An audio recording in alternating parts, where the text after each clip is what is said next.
भक्ति बोध का अर्थ, भक्ति बोध किसे कहते हैं, भक्ति बोध शब्द का क्या मतलब है।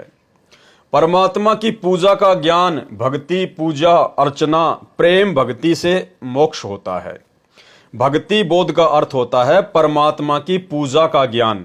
भक्ति यानी परमात्मा की पूजा और बोध यानी ज्ञान, यानी परमेश्वर के विषय में, उसकी भक्ति विधि के विषय में जो ज्ञान होता है उसको कहते हैं भक्ति बोध। और क्या कहा परमेश्वर ने, प्रेम भक्ति से मोक्ष होता है। मोक्ष कैसे होगा, प्रेम भक्ति से।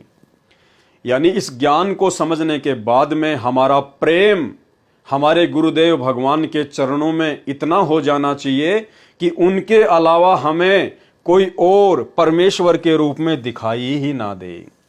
यानी हमारा पूरा प्रेम, हमारा पूरा समर्पण, हमारी लगन, हमारी आस्था केवल हमारे पूज्य गुरुदेव सतगुरु रामपाल जी परमेश्वर जी के चरणों में लग जाए।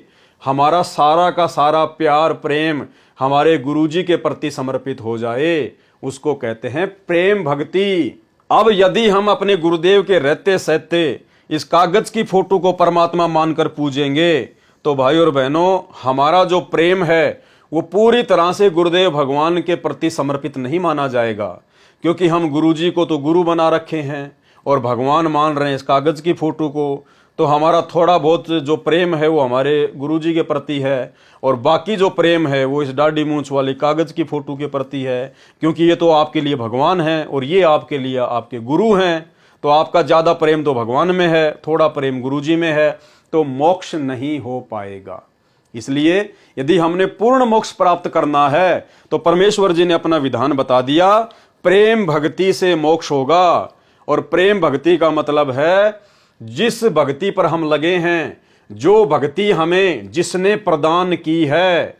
ये भक्ति हमें इस कागज की फोटो ने प्रदान नहीं करी है, ये भक्ति हमें सतगुरु रामपाल जी परमेश्वर जी ने प्रदान की है, भीख में दी है। तो हमारा सारा का सारा जो प्रेम है वो अपने गुरुदेव भगवान के चरणों में ही समर्पित होना चाहिए। और दूसरा इसका मतलब ये है कि हमने आम समाज में भी प्यार और प्रेम के साथ में ही रहना चाहिए। हमने किसी भी व्यक्ति से सतगुरु रामपाल जी परमेश्वर जी की भक्ति लेने के बाद में राग द्वेष ईर्ष्या नहीं करनी चाहिए, सबके साथ में प्यार प्रेम से रहना चाहिए। यदि हम किसी के साथ में द्वेष करेंगे, ईर्ष्या करेंगे, तो हमारे अंदर भक्ति की वो भाव प्रकट होंगे ही नहीं। इसलिए गुरुदेव भगवान कह रहे हैं प्रेम भक्ति से मोक्ष होता है। अध्यात्म मार्ग में पूजा के साथ साधना शब्द भी मुख्य रूप से सुना जाता है। यानी भक्ति मार्ग में एक शब्द है पूजा और एक शब्द है साधना। तो इन दोनों शब्दों का क्या महत्व है ये आगे परमात्मा हमें समझा रहे हैं।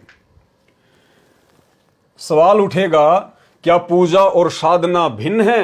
क्या पूजा और साधना भी अलग अलग हैं? उत्तर, हाँ, पूजा और साधना भिन्न होते हुए भी दामन चोली का साथ है। उदाहरण, जैसे हमें जल की अति आवश्यकता है, जब प्यास सताती है तो जल के अतिरिक्त कुछ भी याद नहीं आता। उसकी प्राप्ति कैसे हो? या तो जल की दरिया हो या सरोवर हो, जो जल का स्रोत है। दरिया हमारे निवास स्थान से दूर होने के कारण हम प्रतिदिन वहां से जल नहीं ला सकते, सरोवर भी दूर ही होता है। फिर आवश्यकता पड़ी कि कुआं खोदा जाए।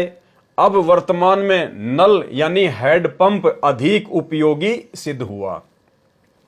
प्यासा व्यक्ति जल की प्राप्ति की इच्छा करता है, प्यासा व्यक्ति जल प्राप्ति की इच्छा करता है, उसके लिए कुआं खोदने या नल लगाने का कार्य करता है, तब इच्छित वस्तु अर्थात जल प्राप्त होती है। पूजा तथा साधना का भेद अभेद जानने के लिए उपरोक्त विवरण से प्रमाण लेते हैं। जल प्राप्ति की इच्छा तो पूजा जानो। जल प्राप्ति की इच्छा को क्या जानो? पूजा। यानी परमात्मा प्राप्ति की जो इच्छा होती है उसको जानो पूजा। तथा कुआं खोदने तथा नल लगाने के लिए की गई क्रिया को साधना जाने। और परमात्मा की प्राप्ति के लिए हम जो भी कार्य करेंगे, जो भी अर्चना करेंगे, पाठ करेंगे, स्तुति करेंगे, मंत्र जाप करेंगे, उसको कहते हैं साधना। यानी परमात्मा प्राप्ति की जो इच्छा है वो तो है पूजा, और उस पूजा की प्राप्ति के लिए हम जो भी यत्न करेंगे, जो प्रयत्न करेंगे भक्ति मार्ग पर, जो क्रिया, जो विधि हमें गुरुदेव भगवान बताते हैं, उन क्रियाओं को जब हम करते हैं तो उसको कहते हैं साधना। इसी प्रकार प्रभु प्यासे भगत की परमात्मा प्राप्ति की प्रबल इच्छा को पूजा कहते हैं। परमात्मा प्राप्ति के लिए की जाने वाली आध्यात्मिक क्रियाओं को साधना कहते हैं। यानी परमात्मा प्राप्ति की जो इच्छा होती है उसको कहते हैं पूजा, और पूजा करने के लिए जो भी हम आध्यात्मिक क्रियाएं करते हैं उनको कहते हैं साधना।